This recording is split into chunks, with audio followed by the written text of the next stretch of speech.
Vamos lá, pessoal. Entre a formação continuada e a pedagogia, historicamente, entre efeitos rebotes que ocorrem durante o desenvolvimento das etapas, colhemos dados e informações que vão haver subsídios e discussões, interpretações focadas no questionamento. Aonde há um questionamento, há uma investigação. Aonde há uma investigação, há um movimento a ser adaptável, e nesse meio adaptável vai haver meios que possam avançar nessa perspectiva. Então, quando colocamos o saber fazer e o saber entender, ou seja, o saber e o saber fazer, ou seja, muitas vezes você saber fazer pode haver modificações. Tem alguns autores que falam o saber fazer e o saber jogar é uma diferença. Eu preocupo entre o saber e o saber fazer. Por exemplo, o saber, eu posso ter um entendimento entre os saberes que ocorrem no jogo, no esporte, sobre a motricidade humana, mas fazer os campos ligados ao jogo, propriamente dito, a táticas, ou seja, as posições que vão articular os campos ornamentais holísticos, traz um duelo entre o saber fazer. Embora o saber já coloca um campo de aquisição teórica. Então, eu não vou discutir com diálogos como aquele Castellani que fala sobre o saber fazer é diferente do saber jogar. Eu falo que o saber fazer já demonstra o saber jogar e ainda coloca campos de implementações, ok? Então são pontos importantes que temos que ter essa forma, ou a formação inicial. Aonde há uma formação, nós podemos tipicamente falar as células. Aonde há uma formação, podemos falar tipicamente de quê? De desenvolvimento. Aonde há uma formulação, tipicamente vamos falar de quê? Ou seja, construções. Não só o campo do esquelético, mas os campos analíticos macroracionais que ocorrem. Veja bem, a discussão é sobre a formação de professores e professoras, discentes e docentes, relacionados ao campo antropológico, sociológico, filosófico, etnólogos, ou seja, N fatores, são fatos importantes da nossa vida, entre a consciência moral e a consciência ingênua, entre a consciência moral e a consciência crítica. Essa consciência vai retratar a concepção epistêmica que possa relacionar forças. E essa força, quando ela chega absoluta, vamos saber que há limites no nosso próprio corpo e que é o meio peculiar. Ok? Então, quando falamos de força, lógico, nós entramos em debates em algumas faculdades, tem um fórum ali que você possa debater, uma sala digital que você vai escrever, vai colocar artigos anexados que possam colocar em evidências, ou seja, temas que são preocupantes diariamente.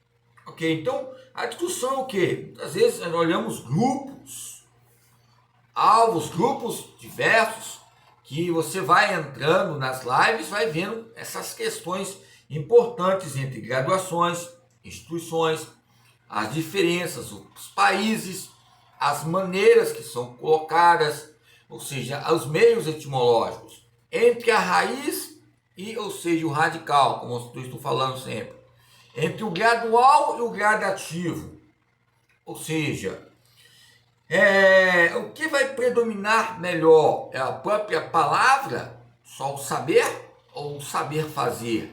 O saber é importante, porque lógico, eu vou saber de algo, vou entender algo, mas vai trazer uma exigência na prática. Embora a própria prática vai nos condenar ao que nós somos, ou o nosso erro entre a prática. Eu quero dizer que muitas vezes o gesto motor é importante, o que eu posso fazer, mas vai ter um estilo, cada professor, cada aluno. Na maioria das vezes, alguns professores, ou até alunos que estão começando as aulas de educação física, têm essa preocupação entre fazer o certo. e o errado. E muitas vezes o próprio movimento que vai te condenar é o próprio movimento do próprio orientador, do próprio professor, entre os conteúdos ligados à psicomotricidade. Isso nos coloca o quê? Que há um meio precoce ainda. Havia crises em estágios supervisionados em aulas, ok? Mas entre esses currículos elaborados, o que nós podemos elaborar a partir dessas resoluções significativas e mudanças ligadas ao próprio comportamento. Aonde há mudança comportamental, há uma ciência comportamental. E aonde há uma ciência comportamental, há uma ciência motriz. Aonde há uma ciência motriz, há uma ciência motora. Porque aonde há um comportamento, vai haver um gesto motor, há uma expressão motora. Porque houve um comportamento ali, e ali nesse DNA entre o corpo, que fala, que expressa, que diz, ou seja, que escreve, sendo um sujeito histórico, houve mudanças. Ou seja, o conceito de aprendizado, mudança de comportamento. E nós muitas vezes condenamos a ciência comportamental. Mas o que é ciência comportamental? Ciência comportamental é ciência educacional, porque aonde tem um comportamento que possa haver mudanças, vai haver uma ciência educacional. O que é ciência educacional entre as inclusões e as grades curriculares? Ou seja, quando nós colocamos esse presente reflexão entre qualidade de professores, ou seja, os seus campos de designação temporária, DTs, na época que eu frequentava, cheguei a ser DT em vários lugares, ou seja, professor adjunto temporário, mas vão gostando do seu trabalho, ou seja, as elaborações, e vai tendo focos epistêmicos relacionados. Entre essas maneiras específicas, o campo profissional que relaciona a educação física é a própria motricidade humana, que a própria motricidade humana vai nos condenar pelo próprio movimento que nós temos, e o próprio movimento vai relacionar o que nós somos, um ser que muitas vezes tem uma identidade profissional, mas a identidade profissional não é valorizada. Temos uma identidade, mas não tem essas características relacionadas à própria ciência. E a própria ciência vai relacionar o que nós somos. O que nós somos sendo a própria ciência? E a própria ciência somos nós. E que nós efetivamos a própria ciência. Porque a palavra ciência é conhecimento. E aonde tem um princípio de conhecimento, tem uma existência. Aonde tem um princípio de conhecimento, ou seja, tem um logos, ou seja, uma longitude histórica, antológica, antogênica. E esse campo antogênico vai nos trazer uma destreza, essa aptidão fenomenal que é o próprio gesto motor. E a maioria das vezes, o próprio gesto motor vai colocar maneiras que podemos ter conexões e reflexões filosóficas ligadas ao corpo e à própria corporeidade.